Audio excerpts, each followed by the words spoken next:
c'est parce que je suis certes encore active, mais je viens soutenir les retraités sur leurs revendications, augmentation de l'ensemble des pensions, mais également les pensions à Agirc-Arrco, mais sur la future réforme à venir également, parce que celle-là elle sera dure, pour combattre le gouvernement sur la future réforme qu'il veut nous imposer. Et on a besoin de toutes et tous, étudiants, actifs comme les retraités, pour ce futur combat qu'on va engager bientôt. Merci. On s'est rendu compte que même les 4% de rallonge qu'on a eu sur nos retraites, ça ne suffit pas à combler les 20% qu'on nous a piqué depuis 20 ans. Non. Je lui ai demandé s'il l'avait vu sur sa fiche. L'augmentation. Ça touche les gens les plus modestes, notamment, même pas aussi modestes. À partir du moment où on a des charges à payer, il y a le reste. Pourquoi je suis là? Pour exiger mon dû, un rattrapage sur ma pension, ma retraite complémentaire, qui est plus qu'en retard depuis des années. Et au regard des réserves qu'il y a dans les caisses, on va peut-être nous en donner un petit peu plus. On a déjà obtenu quand même des choses. Oui, mais dans la mesure où on ne nous a rien donné ou très peu, voire de l'aumône depuis 2014, ça fait pas la maille. Plus le coût de la vie actuel qui est plus qu'exorbitant, 300 € tout de suite, et puis après, soyons fous, un pourcentage égal à celui de l'inflation. En termes de rattrapage de pouvoir d'achat, nous revendiquons l'indexation des pensions sur le salaire moyen.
Catherine Perret, vous représentez la Confédération CGT à ce rassemblement des retraités.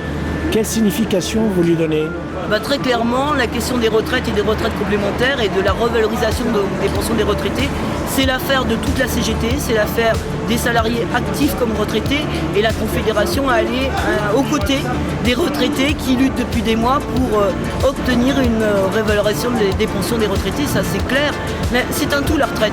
La retraite c'est complètement lié aux luttes qu'on mène depuis des mois pour augmenter les salaires, puisque c'est lié au salaire, le niveau de la retraite. Et donc la CGT, elle est aux côtés des salariés qui luttent dans les boîtes, elle est aux côtés des retraités qui luttent partout aujourd'hui en France pour obtenir la revalorisation de leur retraite. Merci Catherine.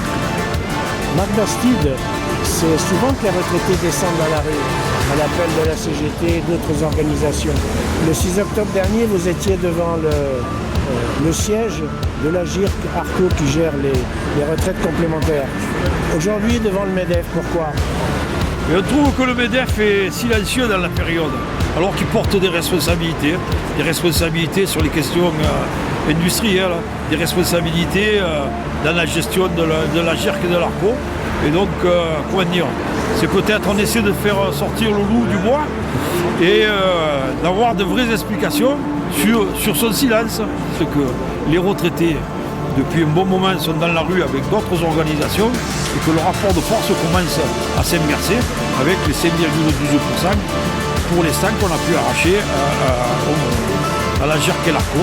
Et donc la présence aujourd'hui de la MEDEF, c'est bien pour montrer qu'on ne lâche rien et que ce n'est pas suffisant ce qui a été déjà acquis. Mais justement, parce qu'il y a eu quand même plusieurs augmentations de la retraite de base, de 4% au 1er juillet, puis l'Agirc-Arrco, après notamment les manifestations du 6 octobre, qui ont lâché quand même 5,2%. Et pour vous, donc, ça ne suffit pas?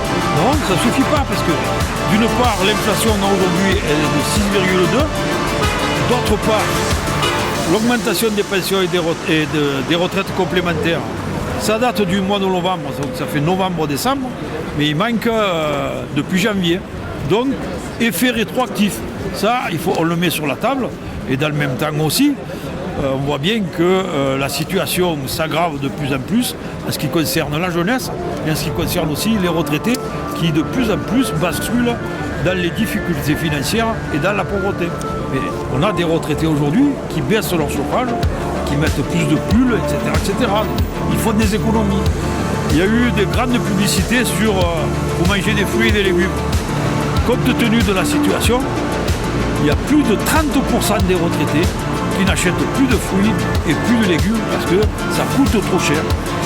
Le deuxième élément important, c'est que dans le calcul de leur retraite pour les fins de mois, ils ont évacué la case loisirs, culture et vacances. Alors que le minimum, ça serait qu'on puisse avoir une retraite à peu près décente et pouvoir, après des années de travail, profiter de la culture, profiter du sport, de partir un petit peu en vacances, mais surtout après les mois de confinement. Donc voilà, ce sont des éléments qu'on n'invente pas. Ça, ils sont vérifiables tous les jours quand on interroge des retraités sur des marchés, sur des lieux de vie.